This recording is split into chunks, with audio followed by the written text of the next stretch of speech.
Story पढ़ेंगे, ठीक है? तो आप ध्यान से सुनिएगा। बहुत समय पहले की बात है, एक बूढ़ा व्यापारी था। व्यापारी किसको बोलते हैं? जिसका कोई मतलब बहुत बड़ा काम हो। तो उस व्यापारी का एक बेटा भी था जिसका नाम क्या था? रोहित। वो बहुत ही सीधा सा बच्चा था। उसको अभी कुछ भी नहीं आता था व्यापार करना या कुछ भी। तो उसके पापा को हमेशा ये चिंता रहती थी कि मेरा बेटा पता नहीं बड़ा होकर मेरा काम संभाल भी पाएगा या नहीं। अभी तो मैं करने वाला हूँ, बाद में क्या होगा उसका। अब जब वो बूढ़ा हो गया तो उसके साथ पास सिर्फ 30 सोने के सिक्के ही बचे थे। तो एक दिन उस व्यापारी ने अपने बेटे को बुलाया और उससे कहा, बेटा अब तुम बड़े हो गए हो, पता नहीं मैं कितने दिन और इस दुनिया में रहूँगा, तो तुम ये 10 सोने के सिक्के लो और इनसे कोई काम शुरू करके और पैसे कमाओ।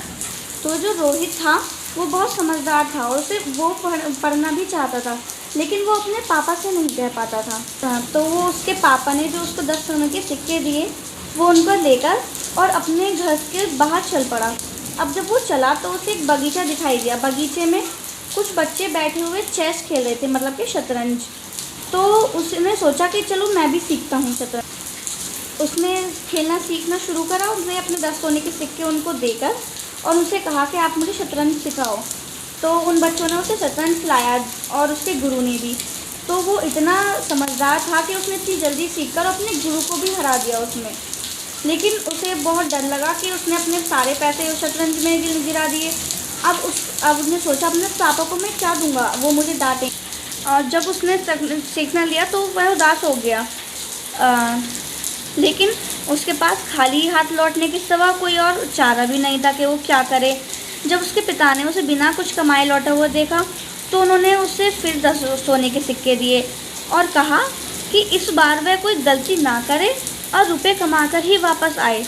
पिता के फिर से कहने पर वो काम की तलाश में फिर चल पड़ा। जब वह उसी बगीचे के पास पहुंचा तो उसने देखा कि बच्चे वहां गाना बजाना सीख रहे हैं। ये देखकर वो पिता की दी हुई सीख भूल गया और उसने 10 सोने के सिक्के उसको देकर गुरु को और गाना बजाना सीखने लगा। और जब वह उस विद्या में भी माहिर हो गया तो एक बार फिर उसने बिना रुपए कमाए घर लौटने चल पड़ा। इस बार उसके पिता ने उसकी बहुत ज़्यादा डांट लगाई और उससे कहा कि मेरे पास सिर्फ 10 सोने के सिक्के और हैं और तुम्हारे पास आखिरी मौका है, तुम अपने लिए कोई काम ढूंढो और उसको शुरू करो। रोहित अपने पिता की बात मानकर वो फिर अपने घर से बाहर चल। उसके बाद वो फिर उस बगीचे के पास पहुंचा तो उसने देखा वहाँ उसने बच्चों को पढ़ते लिखते देखा। उससे रहा नहीं गया, उसने वो सिक्के देखकर पढ़ना लिखना सीखने लगा। वह होशियार तो था इसलिए उसे सीखने में ज़्यादा टाइम नहीं लगा, लेकिन खाली हाथ पिता के पास उसके पास लौटने की हिम्मत ही नहीं थी। वो शहर की तरफ चल पड़ा। बहुत रात हो गई थी तो वह एक पेड़ के नीचे सो गया। रात को उसे किसी के रोने की आवाज़ सुनाई दी। उसने उठा और देखा कि पेड़ के पास एक परी सितार लेकर बैठी हुई है। सितार मतलब गिटार। वह उसे बजा नहीं पा रही थी तो वो रो रही थी। तो रोहित ने सितार बजाकर उस परी को खुश कर दिया। परी ने उसको थैंक यू बोला और उसे सोने के सिक्कों से भरी एक थैली दी, जिसको पाकर रोहित बहुत खुश हुआ। उसने जल्दी जल्दी अपने घर की ओर चला।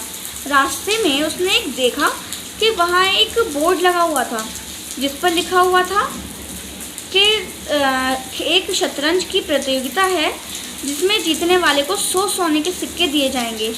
उसने बोर्ड को पढ़कर उस प्रतियोगिता में भाग लेने के लिए चला गया। उसने आसानी से वह प्रतियोगिता जीत ली। वह बहुत खुश था। इनाम में मिला सारा धन लेकर वह अपने पिताजी के पास लौटा। उसने अपने गांव में एक स्कूल खोला। स्कूल में वह बच्चों को पढ़ने लिखने और संगीत की शिक्षा देने लगा। तो बच्चों, इससे हमें क्या सीख मिलती है? इससे हमें क्या सीख मिलती है कि हमें ज़िंदगी में जब भी जो भी चीज़ सीखने का मौका मिले हमें उसे पूरी शिद्दत से सीखना चाहिए, पूरे मन से, क्योंकि वो हमें नहीं पता कि वो कब हमारे किस काम आ जाए। अब रोहित ने चेस खेलना सीखा सबसे पहले तो उसे प्रतियोगिता में काम आ गया, उसको 100 सोने के सिक्के मिले। उसने म्यूज़िक सीखा था तो उसने उस परी की हेल्प करके उसका दिल जीत लिया और उससे पैसे लिए। तो हम जो भी कुछ सीखते हैं वो कभी भी हमारी लाइफ में ख़राब नहीं जाता, कहीं ना कहीं वो हमारे काम आता ही है। तो हमें हमेशा कुछ ना कुछ सीखने के लिए ही उद्यत रहना चाहिए कि हमें ये चीज़ सीखनी ही है। Thank you. अगर आपको स्टोरी अच्छी लगी हो तो आप मुझे बताइएगा। मौका है, तुम अपने लिए कोई काम ढूंढो और उसको शुरू करो। रोहित अपने पिता की बात मानकर वो फिर अपने घर से बाहर चल। उसके बाद वो फिर उस बगीचे के पास पहुंचा तो उसने देखा, वहाँ उसने बच्चों को पढ़ते लिखते देखा। उससे रहा नहीं गया, उसने वो सिक्के देखकर पढ़ना लिखना सीखने लगा। वह होशियार तो था, इसलिए उसे सीखने में ज़्यादा टाइम नहीं लगा, लेकिन खाली हाथ पिता के पास उसके पास लौटने की हिम्मत ही नहीं थी। वो शहर की तरफ चल पड़ा। बहुत रात हो गई थी तो वह एक पेड़ के नीचे सो गया। रात को उसे किसी के रोने की आवाज़ सुनाई दी। उसने उठा और देखा कि पेड़ के पास एक परी सितार लेकर बैठी हुई है। सितार मतलब गिटार। वह उसे बजा नहीं पा रही थी तो वो रो रही थी। तो रोहित ने सितार बजाकर उस परी को खुश कर दिया। परी ने उसको थैंक यू बोला और उसे सोने के सिक्कों से भरी एक थैली दी, जिसको पाकर रोहित बहुत खुश हुआ। उसने जल्दी जल्दी अपने घर की ओर चला।